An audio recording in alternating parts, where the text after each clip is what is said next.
આગળ એક હજી કોન્સેપ્ટ ભણી લઈએ, બે કોન્સેપ્ટ ભણી લઈએ, ધેન આફ્ટર આપણે આપણો સેશન વાઇન્ડ અપ કરીશું. બે કોન્સેપ્ટ કોન્ટેક્સ્ટમાં એક બજેટમાં ઉલ્લેખિત ખર્ચ છે અને એક બજેટમાં થતી આવક અને ખર્ચ. આ વસ્તુ આપણે જાણીશું. તો કે ખર્ચને બે પાર્ટમાં ડિવાઈડ કરવામાં આવે. એ આપણે ઓલરેડી ડિસ્કસ બંધારણમાં કરી ચૂક્યા છીએ.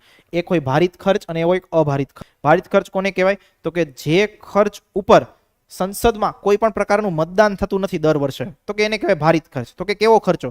તો કે સરકાર જ્યારે બજેટ રજૂ કરે તો એમાં બધી વસ્તુ રજૂ કરે, આવક બી રજૂ કરે, ખર્ચ બી રજૂ કરે. તો કે ખર્ચ એવો, અમુક ખર્ચ એવો રજૂ કરે કે જેની ઉપર વોટિંગ ના કરવાનું હોય. કેવો ખર્ચ? તો કે રાષ્ટ્રપતિનો પગાર હોય, રાજ્યસભાના સભાપતિનો પગાર હોય, એસસી ને એસટીના જે જજીસ છે એનો પગાર હોય, બંધારણીય પદ ઉપર જે બી લોકો જે છે, એસસી એસટી નહીં, સોરી, સુપ્રીમ કોર્ટ અને હાઈકોર્ટ, એસસી અને એચસી, ઓકે, આના જે ન્યાયાધીશ હોય, ન્યાયાધીશોનો પગાર હોય, તો આ બધા લોકોનો પગાર જે છે એની ઉપર વોટિંગ થતું નથી. એમ્પ્લોઈઝની સેલેરી હોય, આની ઉપર વોટિંગ કરવામાં આવતું નથી. તો આને કેવો કરવામાં આવે? અભારિત ખર્ચ.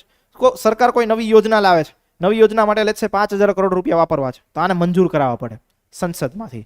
તમે આ 5,000 કરોડ રૂપિયાનો પ્રસ્તાવ રાખો તો એની ઉપર કપાત પ્રસ્તાવ બી રજૂ થાય. ખબર છે? આપણે ભણ્યા હતા વર્ષો પહેલા કે કપાત પ્રસ્તાવ કોને કહેવાય. ક્લિયર થાય છે? કયા કયા ટાઈપના પ્રસ્તાવ હોય કપાત પ્રસ્તાવમાં? કોણ કહેશે? Please rays your hand. જેને આમ કડકડાટ સડસડાટ યાદ હોય એવું. બોલો ભાઈ, તમે તો હમણાં ભણ્યા એટલે યાદ. બોલો, છેલ્લી બેન્ચ. કપાત પ્રસ્તાવ કયા કયા કપાત પ્રસ્તાવ છે? નહીં ખબર?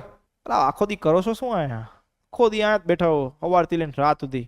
કપાત પ્રસ્તાવ, આર્થિક પ્રસ્તાવ ને સાંકેતિક. સંકોચિત 3 પ્રકાર છે: નીતિગત કપાત પ્રસ્તાવ, આર્થિક કપાત પ્રસ્તાવ અને સાંકેતિક કપાત પ્રસ્તાવ. ઓકે, આ 3 પ્રકારના કપાત પ્રસ્તાવ છે. હવે એવા મોઢા ના કરો, કોઈ દી ભણ્યા જ નહીં. ભણી ચૂક્યા છો, ઓકે, તો ખબર હોવી જોઈએ.